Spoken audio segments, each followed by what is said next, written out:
ازيكم عاملين ايه؟ النهارده بقى هعمل معاكم الكفته القمر دي. كفته صيامي كلها بروتين، طعمها حلو جدا واستحاله تفك منك. بجد هتجربوها هتعجبكم جدا ان شاء الله. شايفين الكفته؟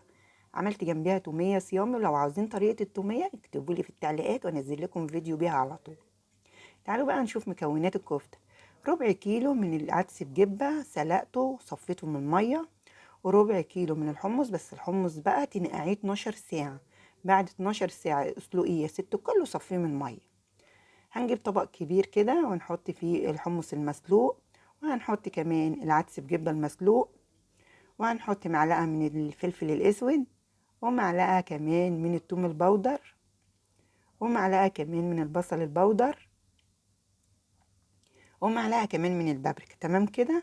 وهنحط كمان 3 معالق كبار مليانين من بهارات الكفتة، هتخلي الكفتة طعمها حلو. وخلي بالكم بهارات الكفتة فيها ملح، فما تحطيش ملح دلوقتي خالص، حطي في الآخر بعد ما تعجنيها في الكبة. يعني بعد ما تخلطيها في الكبة حطي الملح بتاعك بعد ما تدوقيها. بعد كده حطيت حزمتين، واحدة بقدونس وواحدة كزبرة. هنحط كمان بطاطساية مسلوقة، وهنحط كمان بصلاية وسط، وهنحط كمان نص كوباية من البقسماط المطحون. هحط شوية دلوقتي وشوية هحطهم في الآخر. بعد ما افرم كل الكمية دي في الكبة هحط باقي كمية البقسماط، وهحط معلقة صغيرة من الملح. بس بعد ما تدوقي الكفتة تشوفيها عايزة ملح ولا لأ، لأن الملح حسب ما انتوا بتحبوا. بعد كده هاتي الكبة وحطي شوية صغيرين، ما تحطيش شوية كتير، لأن لو حطيتي شوية كتير مش هتلف عليهم الكبة. حبة صغيرين وشغلي الكبة لغاية ما تخلصي الكمية خالص. انا كده عملت اول شوية الكفتة اهي، ناعمة معايا وحلوة جدا. هي محتاجة ان هي نحط لها شوية بقسماط، وزي ما قلت لكم باقي كمية البقسماط هحطه في الاخر. بعد ما افرم الكمية دي كلها هحط باقي كمية البقسماط واعجنها بايدي، وهحط الملح كمان. تمام.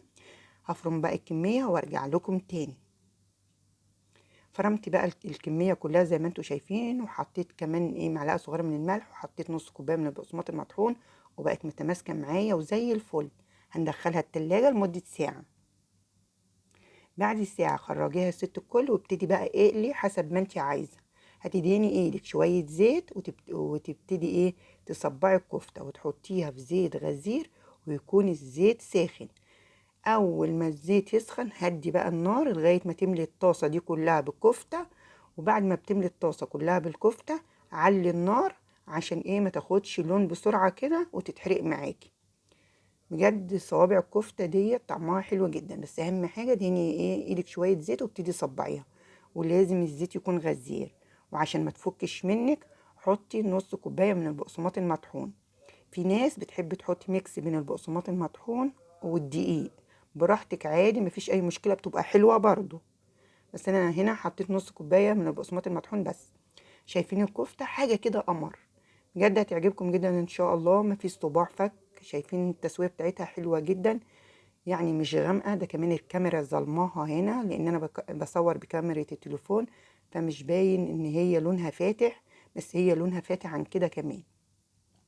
لو وصلتي معايا بقى في الفيديو لغاية هنا وعجبك الفيديو يا ست الكل، ياريت بقى ما تنسينيش في شير مع اصحابك، ولايك حلو منك، ومتابعة لقناتي على اليوتيوب، ومتابعة على صفحتي على الفيسبوك.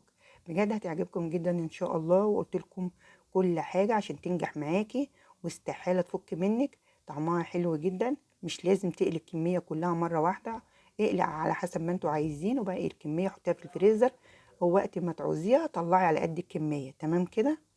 يلا بقى جربوها. كانت معاكم ليلى من قناة مطبخ بألف هنا مع ليلى وبألف هنا. شايفين شكلها حاجة تفتح النفس. تاكليها بقى مع التومية، تاكليها مع سلطة خضراء، مع طحينة، مع أي حاجة هتبقى طعمها حلو. مش معنى إن هي صيام تعمليها في الصيام بس، لا اعمليها في أي وقت. ده كلها بروتين وعالية جدا بالقيمة الغذائية. وبألف هنا.